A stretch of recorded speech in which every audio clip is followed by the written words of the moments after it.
প্রকৃতপক্ষে বক্তৃতা দেওয়ার মানসিকতা হারিয়ে ফেলেছি।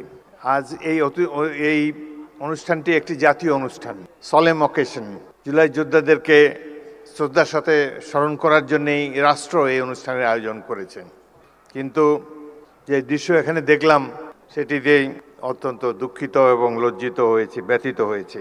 সকালটা ভালোই কেটেছিল, টেলিভিশনে দেখেছি জুলাই জাদুঘর উদ্বোধনী অনুষ্ঠানটি। সেখানে মাননীয় প্রধানমন্ত্রী এবং অন্যান্য দেশের বিশিষ্ট ব্যক্তিবর্গ ছিলেন।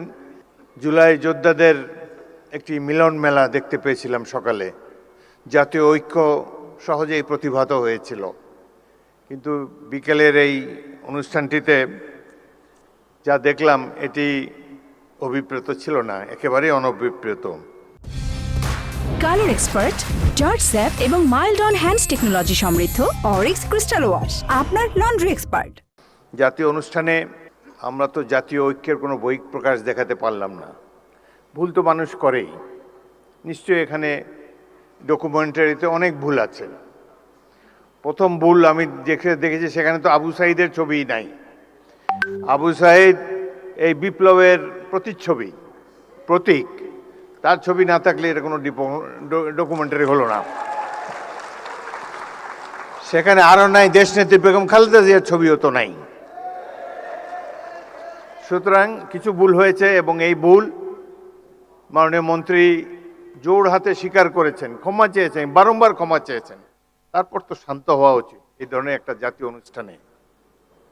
এটাকে পুষে সংসদের মতো একটা ওয়াকআউট, এটি বাঞ্ছনীয় নয়।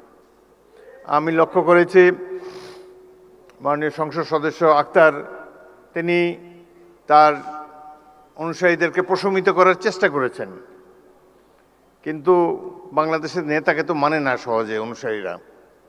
প্রতি মুহূর্তেই তারা যে নেতার চেয়ে বড় এটা প্রমাণ দেওয়ার জন্য মুখিয়ে থাকে।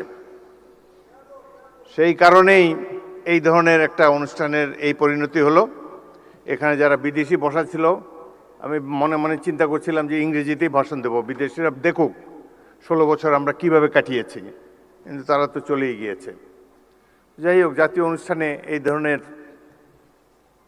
বিশৃঙ্খলতা মোটেই কাম্য ছিল না।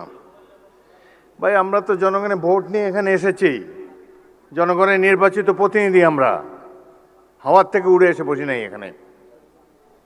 সুতরাং এই সরকার নির্বাচিত একটি সরকার, এটুকু শ্রদ্ধা সম্মান প্রাপ্য। ভুল তো আমরা করি, আরো হয়তো সামনে আরো ভুল করব, সেই ভুল করলে তার জন্য মাসুলও দেব, কিন্তু সবাই মিলে ভুল সংশোধন করতে চাই। সকালে অনুষ্ঠানটা একটা চমৎকার একটা অনুষ্ঠান ছিল। প্রফেসর ইউনূস নিচে বসেছিলেন, তাকে মাননীয় প্রধানমন্ত্রী ডেকে এনে সম্মান দেখিয়ে তার পাশে বসিয়েছেন, স্টেজে উঠিয়েছেন। এটাই তো আমরা কামনা করি। সবাইকে আমরা সম্মান করতে চাই, কাউকে অপমান করার চেষ্টা চাই না। এখানে বক্তব্য দেওয়ার সময় কেউ বুয়া বুয়া বলে চিৎকার করে, রাষ্ট্রীয় অনুষ্ঠানে কি এগুলো মানায়? কবে আমরা শিখব? যাই হোক, অত্যন্ত দুঃখজনক